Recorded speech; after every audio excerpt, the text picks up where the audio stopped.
ladies and gentlemen, Mike Bruesewitz is back on the channel, and we're going to discuss Kirk Penney resigning, going back to New Zealand to spend more time with his family, and also the hire of Brad Davison.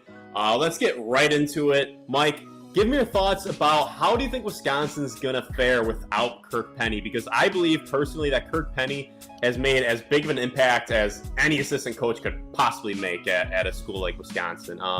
With the revitalized offense, the completely new offense, because the offense was stale for years. This is a big loss for Wisconsin, losing Kirk Penney. How do you think the offense will look like without him?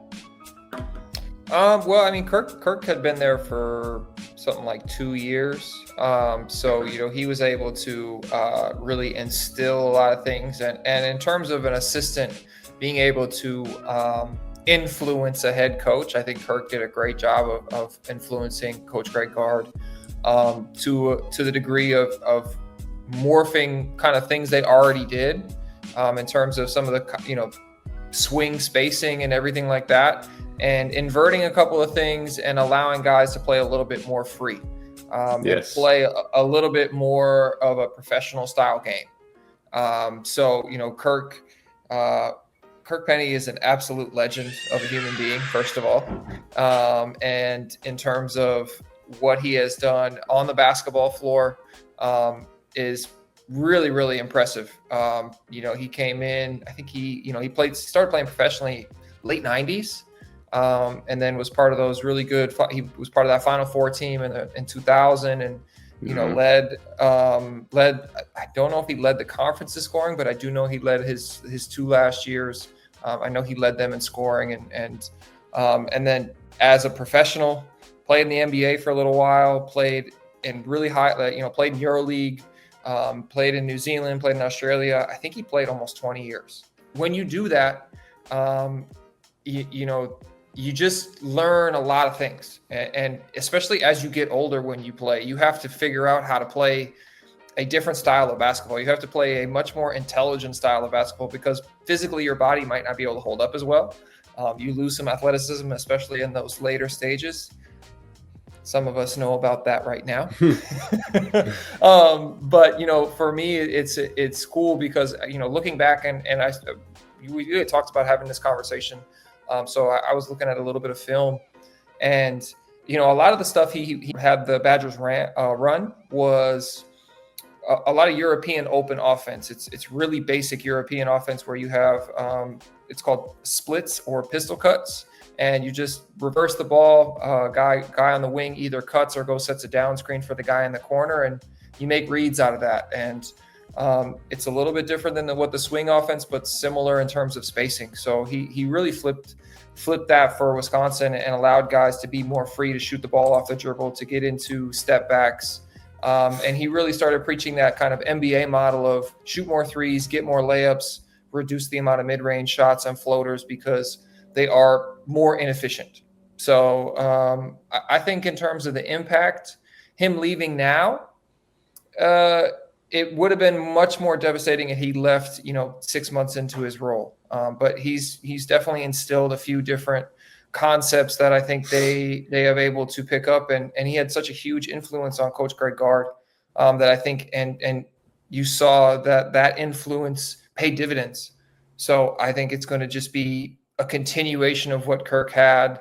And as much as it's going to hurt, especially, some recruiting stuff and everything, offensively this year, I still think they should be okay, because he showed them like, hey, this will work. And it did. So I firmly believe it won't be as devastating as a loss, just because he was able to, take care of some things and instill that offensive mindset into the head coach, who ultimately makes a lot of those decisions. And we'll see how it goes, because I think it will affect the team more like within the next 2 to 3 years, not necessarily this immediate year.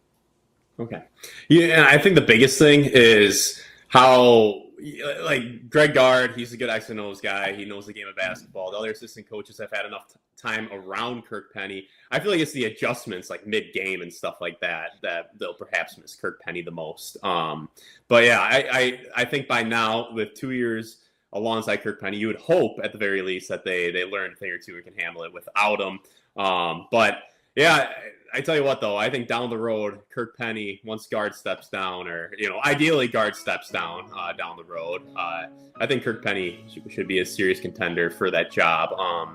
But yeah, and I also want to give Gard a little props too for having the humility to be open to change and open to Kirk Penney's wisdom, because that says something about him, right? You get stuck in your own ways, but Gard was open to it, and it paid, like you said, a lot of dividends. So I do respect Gard a lot for that. But yeah, you got Jackson Ball, who's a senior in high school right now, New Zealand guy. I think Hayden Jones, freshman at Wisconsin, New Zealand guy. You see them recruiting more internationally. Do you think Kirk Penney could be like a broker for, overseas guys to go to Wisconsin, or do you think this is just going to kind of cut into that? It's very new, but the new pipeline to New Zealand and overseas guys? I think it'll be a little bit more challenging, because when you recruit guys, it's more of like, hey, you're coming here and I'll be here. Yeah. So in terms of bringing guys in through New Zealand, I think he'll be a great scout. From what I understand, some things that I've been reading, it sounds like he's going to be kind of in an advisory role.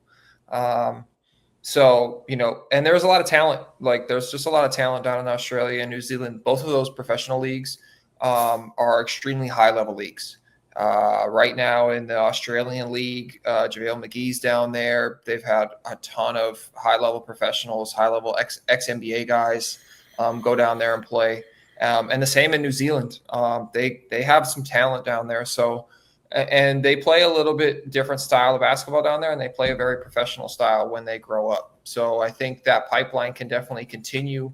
Having Kirk down there, he can scout more regularly. Especially, New Zealand, the top team down there is called the New Zealand Breakers.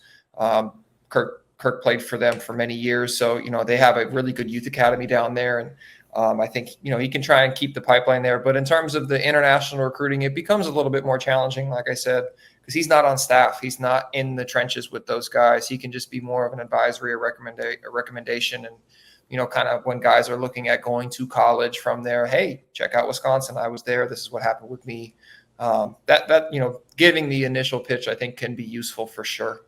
But we'll see. In terms of him trying to become a head coach, it depends on what his lovely wife Audra talks about. And I think she's the one who's the kind of final decision maker. And I don't know, I've never been down to New Zealand, but I do know it's quite wonderful down there. I've had a few guys that I've played with that have played out there, and they absolutely loved it.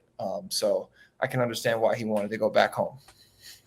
Yeah. And fun facts about Kirk Penney, if you look up his NBA combine measurements and athleticism testing, very comparable to Dwayne Wade, believe it or not. It's a very bizarre thing, but if you look at like their agility, their in vertical and stuff, Wade, I think, had that wingspan, and he's so fluid as an athlete. But it's kind of funny. They have some. They're not as far apart as you would imagine. So that's a little fun fact on Kirk Penney.